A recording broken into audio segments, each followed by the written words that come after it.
senior teacher, all teachers, other staffs, and my dear students, good morning. Good morning sir. आज हमारे संपूर्ण भारत में संविधान दिन मनाया जा रहा है। आपको मालूम है कि आज लगभग 72 साल बाद हमारा देश का संविधान स्वीकृत किया गया है, लेकिन गवर्नमेंट के तौर पर अगर हम देखें तो 2015 में ये अधिकृत संविधान दिन मनाया जा रहा है और उसका श्रेय हमारे प्रधानमंत्री जी नरेंद्र मोदी को दिया जाता है। संविधान, आपको मालूम है, संविधान एक नियमों का दस्तावेज है। जिस तरह से हम घर में रहते हैं, बड़ों पे किस तरह से बर्ताव हमें करना है, जब हम हमारे फ्रेंड सर्कल में आते हैं वहाँ पे किस तरह से हमें रहना चाहिए, उसके बाद हम जब स्कूल में एडमिशन लेते हैं तो वहाँ भी हमें कुछ कानून दिखाई देते हैं, और उसी तरह से हमारा देश का राज्य कारभार चलाने के लिए कानून का जो समुच्चय जिस दस्तावेज में दिखाई देता है या लिखा हुआ है उसी को ही संविधान, कॉन्स्टिट्यूशन या राज्य घटना कहा जाता है। यह आपको भी मालूम है। हमारे देश को संविधान की जरूरत क्यों है? आपको मालूम है कि हमारा देश इतनी बड़ी स्वतंत्रता का आंदोलन करने के बाद जब आज़ाद हुआ है, हमारा देश इतना बड़ा विशाल है, विविध जाति समूह, रूढ़ी, परंपराएं, संस्कृति अलग अलग तरीके के हैं, तो सब लोगों में एक ही कानून होना जरूरी है। और इसलिए देश का ऐसा जो कानून रहता है जो सब लोग मानते हैं, क्योंकि अंग्रेज से पहले भी हम भारत के नागरिक थे, आज़ादी के बाद भी हम भारत के नागरिक ही हैं, लेकिन अंग्रेज हमारे जब देश में थे तब उस वक्त अंग्रेजों की दृष्टि से हमारे देखने की तरीका अलग थी, और आज़ादी के बाद जब हम गुलाम थे, गुलामी की हैसियत से बाहर निकलकर हम नागरिकों की हैसियत पाने जा रहे थे, और इसीलिए लोग और शासन इन दोनों के बीच में नाता निर्माण करने के लिए संविधान की जरूरत है। हमें मालूम है कि नागरिक और सरकार के बीच में जो नाता है ये निर्माण सिर्फ संविधान करता है, क्योंकि ये संविधान के जरिए हमारा जो गवर्नमेंट या सरकार बनता है, सरकार में हमें मालूम है कि हमारा गवर्नमेंट इलेक्टेड बाय पीपल रहता है, जिसे हम रिप्रेजेंटेटिव या प्रतिनिधि कहते हैं, और यही प्रतिनिधियों से हमारा यानी कि लोग और सरकार के बीच में नाता निर्माण होता है। और ये लोग और सरकार के बीच में नाता निर्माण करने के लिए हमें कॉन्स्टिट्यूशन की जरूरत है। इसी के अलावा सरकार चलाने के लिए या सरकार निर्माण करने के लिए भी हमें कॉन्स्टिट्यूशन की जरूरत है। इनके अलावा नागरिकों के बीच अधिकारों की घोषणा कर, मतलब नागरिकों के क्या कर्तव्य है, क्या अधिकार है, इसीलिए भी हमें संविधान की जरूरत है। और इनके अलावा आपको मालूम है कि हमारे संविधान के जरिए हमें जो मूलभूत अधिकार मिले हुए हैं, उन अधिकारों की जोपासना सिर्फ संविधान से की जाती है। और इतना ही नहीं, इससे हमें पता चलता है कि हमें संविधान की जरूरत क्यों है। इनके अलावा एक चलन सा निर्माण हुआ है। फॉर एग्जाम्पल, आपको मालूम है कि दुनिया में ऐसे कुछ घटनाएं जो बहुत ही कम है, जिन घटनाओं का प्रभाव सिर्फ उस कंट्रीज पर नहीं बल्कि दुनिया पर पड़ा हुआ है, उनका असर हुआ है। और उनमें से पहली घटना यह है अमेरिकन स्वतंत्र युद्ध, जिसे हम अमेरिकन आज़ादी कह सकते हैं। आपको मालूम है कि अंग्रेजों के खिलाफ अमेरिका जब आज़ाद हुआ तो पहली बार आज़ाद होने के बाद अमेरिका ने अपना स्वतंत्र संविधान निर्माण किया है। ये पहली घटना है। और दूसरी है फ्रांसीसी क्रांति। फ्रांसीसी क्रांति का परिणाम सिर्फ फ्रांस या यूरोप में नहीं बल्कि पूरी दुनिया पर हुआ है। और फ्रांसीसी क्रांति के बाद भी फ्रांसीसी लोगों ने एक नया संविधान निर्माण किया है। और इसी तरह से ये चलन, जिसे हम ट्रेडिशन या परंपरा कह सकते हैं, कि आज़ाद होने के बाद उस देश का कॉन्स्टिट्यूशन होना चाहिए। और इसीलिए जब 15 अगस्त 1947 को हमारा देश आज़ाद हुआ है, तो हमारा देश आज़ाद होने के बाद आज़ाद संविधान भी होना चाहिए। और इसलिए हमारे जो लीडर्स थे, उन्होंने आज़ाद देश का आज़ाद संविधान निर्माण करने का प्रयास किया है। इसके बाद संविधान का निर्माण, जिसे हम कॉन्स्टिट्यूशन डिजाइन कह सकते हैं। देखो, जब हम आज़ाद हुए थे तो हमारे इतना बड़ा विशाल जो रूढ़ी परंपराएं अलग अलग थी, तो इन सबको एक रूप में बांधने के लिए हमें संविधान की जरूरत थी। लेकिन आज़ाद देश का आज़ाद संविधान निर्माण करना ये इतना आसान काम नहीं था, क्योंकि आपको मालूम है कि जब हमारा देश आज़ाद हुआ था तब गुलाम की हैसियत से हम नागरिक की हैसियत पाने जा रहे थे।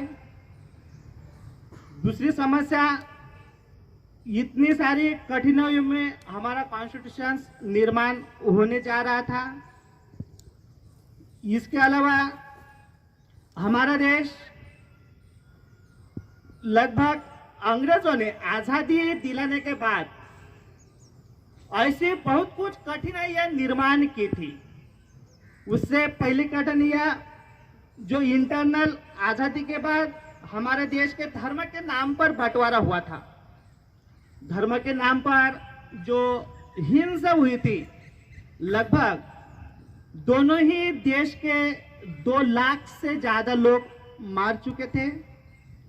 मतलब ये आज़ादी एक बर्बादी की परिस्थिति हमारे सामने दिखाई दे रही थी। ऐसी कुछ कठिन परिस्थितियों के सामने हमारा नया संविधान निर्माण करना था। और इनके अलावा दूसरी परिस्थिति जो एक्सटर्नल, जिसे हम अंग्रेजों की वजह से हम कह सकते हैं कि आज़ादी के बाद अंग्रेजों ने हमारे देश के जो रियासतों का शासन है उनको भी आज़ादी दी थी। उनको भी आज़ादी दी थी, मतलब उनको ऐसी आज़ादी दी थी कि आपको चाहे दोनों कंट्रीज में से कौन सी भी कंट्रीज में आप शामिल हो सकते हैं या आप आज़ाद भी रह सकते हैं।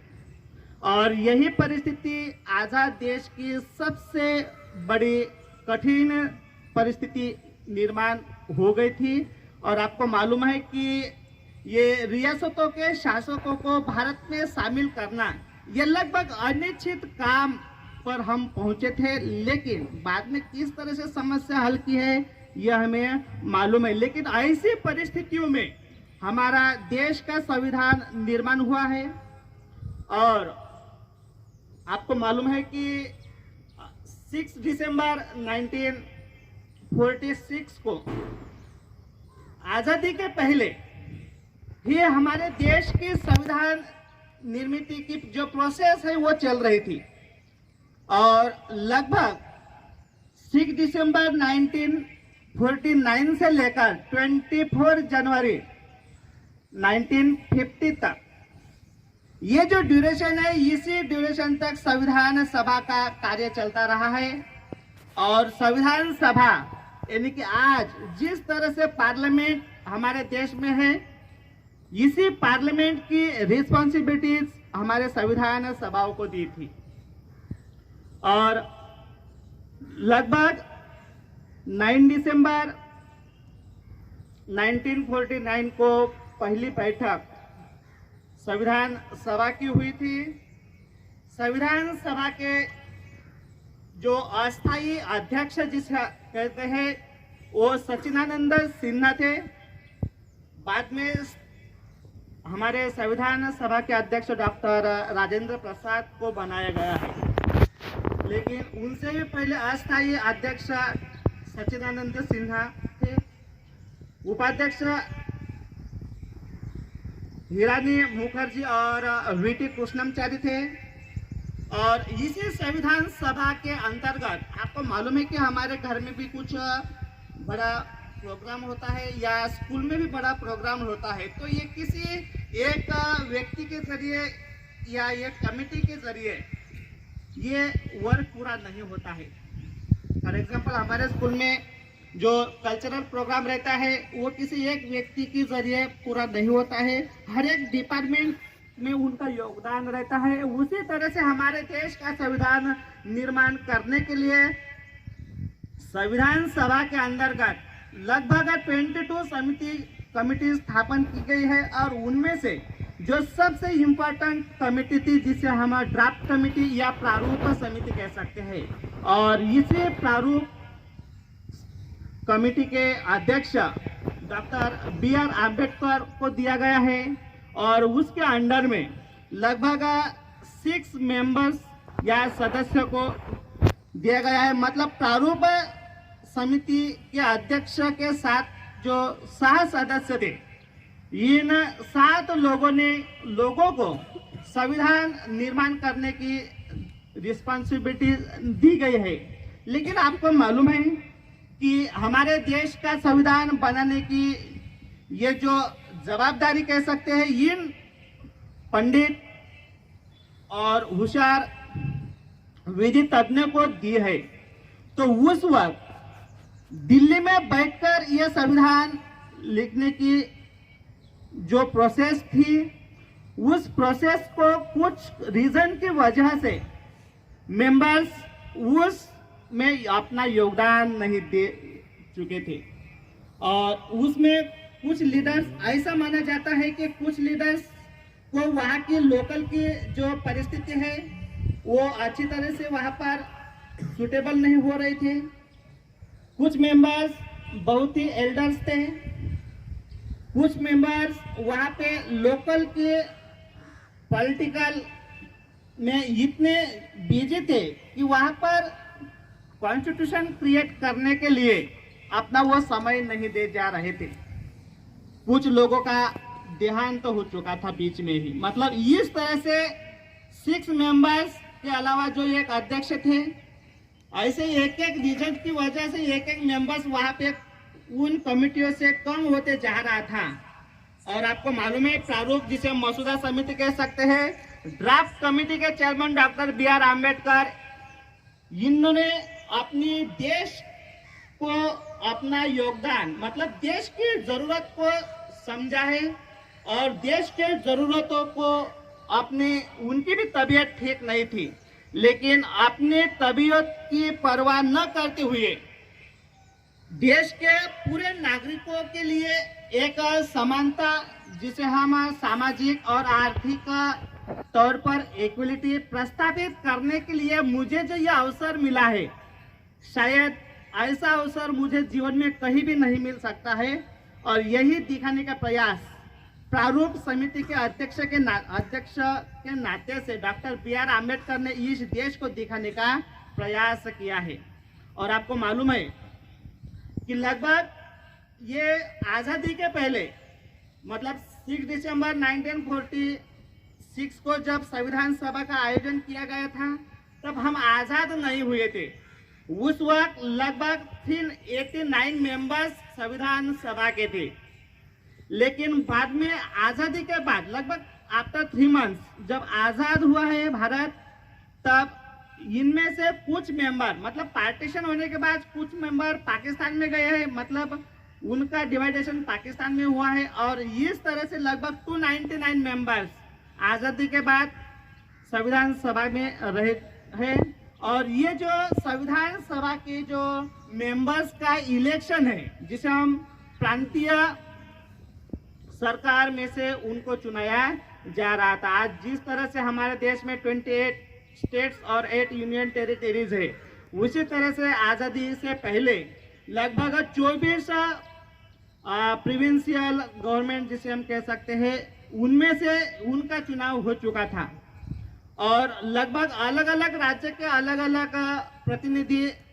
वहां पर गए थे। लेकिन आज जिस तरह से पूरे दुनिया को पता है कि भारत के संविधान के निर्माता डॉक्टर BR अम्बेडकर है, लेकिन अगर हम जनवरी टू अप्रैल 1946 की अगर हम बात करते हैं, और उस वक्त भारत के किसी भी नागरिकों को अगर कहा जाए कि क्या इस वक्त डॉक्टर BR अम्बेडकर भारत के संविधान के निर्माता बन सकते हैं, तो कोई भी उस वक्त हाँ नहीं कह सकता था, क्योंकि उस वक्त की परिस्थिति लगभग कांग्रेस के खिलाफ डॉक्टर BR अम्बेडकर थे। BR अम्बेडकर कांग्रेस के खिलाफ जो देश के लिए समानता के लिए लड़ रहे थे, और इन्हीं परिस्थिति की वजह से शायद ये परिस्थिति उनके संविधान के निर्माता वो बन सकते हैं, ऐसी स्थिति नहीं थी। लेकिन बाद में आपको मालूम होगा कि डॉक्टर BR अम्बेडकर ने फेडरेशन एक राजकीय पक्ष स्थापन किया था, और उस पक्ष से मतलब जो 389 मेंबर्स थे, उनमें से डॉक्टर BR अम्बेडकर का पराभव हुआ था। और उस वक्त फेडरेशन डॉक्टर BR अम्बेडकर के पार्टी के सिर्फ 2 मेंबर्स थे, और इन्हीं 2 मेंबर्स ने वोटिंग भी किया, तो डॉक्टर BR अम्बेडकर संविधान सभा में नहीं पहुंच सकते थे। और इसलिए इन संविधान सभा ऐसा माना जाता है कि डॉक्टर BR अम्बेडकर संविधान सभा में पहुंचने के लिए किसी पार्टी या किसी लीडर्स ने उनको सपोर्ट किया है, ऐसी कुछ अफवाह हमें इतिहास में दिखाई देती है।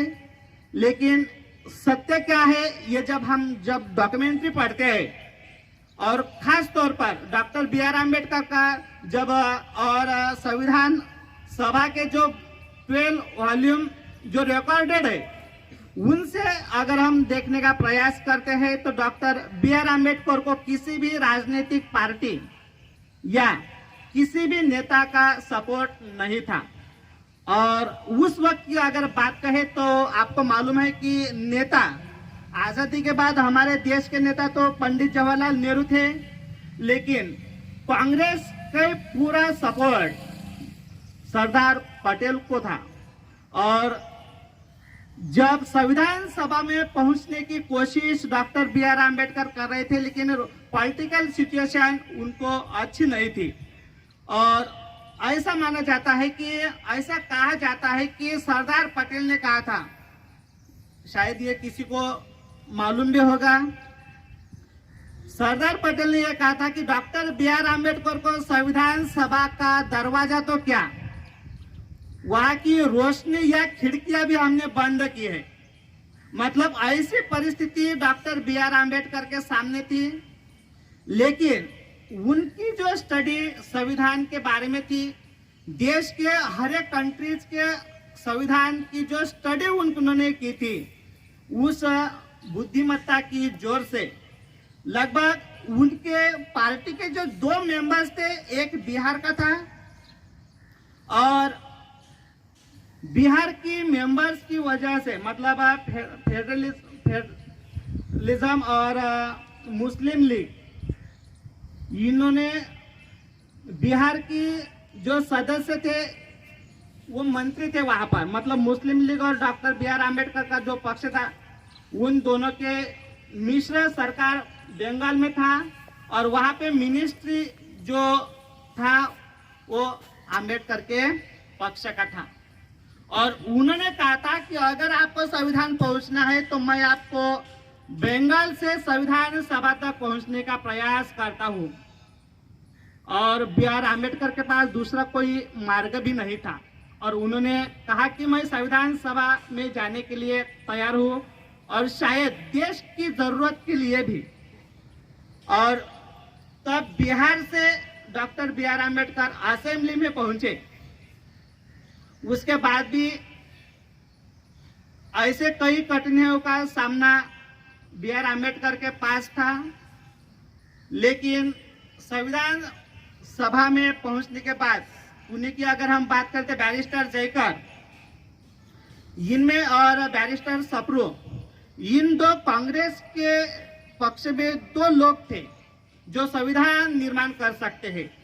लेकिन बैरिस्टर सप्रू बहुत ही एल्डर थे, और बैरिस्टर जयकर थे जो कांग्रेस से इस्तीफा दे चुके थे, और नेहरू से उनका कुछ अच्छे से नहीं चल रहा था। इसी सिचुएशन में देखो, जब सरदार पटेल ने कहा था कि हमने असेंबली के रोशनी भी आम्बेडकर के लिए बंद करके रखी है, तो जब बैरिस्टर जयकर की पुणे की जगह जब रिक्त हो गई है, तो डॉक्टर राजेंद्र प्रसाद और सरदार वल्लभ भाई पटेल ने महाराष्ट्र के एम के मुंशी जो लीडर्स थे कांग्रेस के, उनको लेटर लिखकर कहा है कि कौन सी भी परिस्थिति में पुणे से डॉक्टर बी आर आम्बेडकर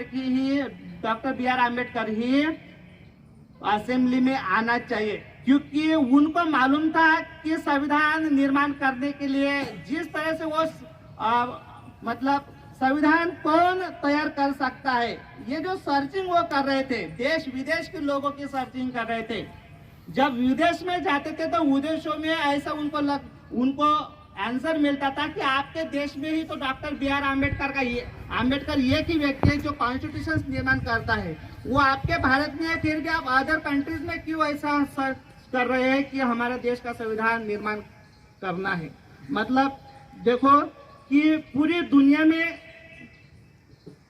संविधान की किस तरह से study doctor B R Ambedkar की थी, इससे हमें पता चलता है, और बाद में क्या हुआ है आपको मालूम ही है। और इस तरह से 26 नवंबर 1949 को लगभग 2 साल 11 महीने 18 दिन के बाद 114 मीटिंग्स के बाद, मतलब जो संविधान सभा की 114 मीटिंग के बाद ये कॉन्स्टिट्यूशन निर्माण हुआ है। और आपको मालूम है कि जो ड्राफ्ट कमेटी है, इन्होंने जो ये प्रारूप संविधान का तैयार किया है, ऐसा ही मतलब जिस तरह से प्रारूप समिति ने संविधान तैयार किया है, ऐसा ही संविधान सभा ने एक्सेप्ट नहीं किया है। उसका एक एग्जाम्पल है कि ऐसा माना जाता है कि प्रारूप समिति के अध्यक्ष के नाते डॉक्टर बी आर आम्बेडकर ने जितने भी कानून निर्माण किए हैं, उस कानून के हर एक पॉइंट, हर एक शब्द वर्ड टू वर्ड पर डिस्कस होते जा रहा था असेंबली में। और ऐसा माना जाता है कि उस एक संविधान सभा के एक मेंबर्स ने एक बताया है कि जिस तरह से स्कूल में टीचर्स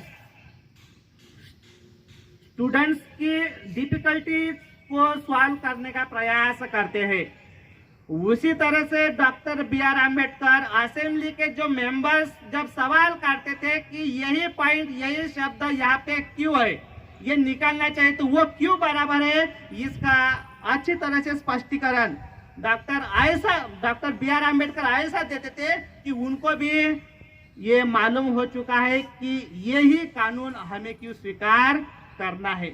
और इसीलिए जब संविधान का स्वीकार किया गया है, उस वक्त डॉक्टर राजेंद्र प्रसाद ने भी डॉक्टर बी आर आम्बेडकर ने बहुत सराहना की है कि उन्होंने अपनी तबीयत ठीक ना होने के बावजूद भी ये जो हमारा संविधान निर्माण किया है।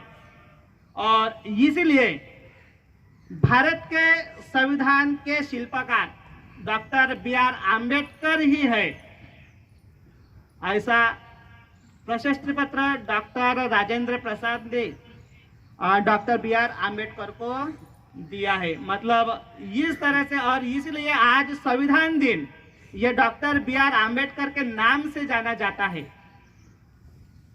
15 से पहले यह संविधान दिन या विधि दिन के नाम से भी मनाते थे, लेकिन बाद में ये अधिकृत रीत से संविधान दिन मनाया जा रहा है।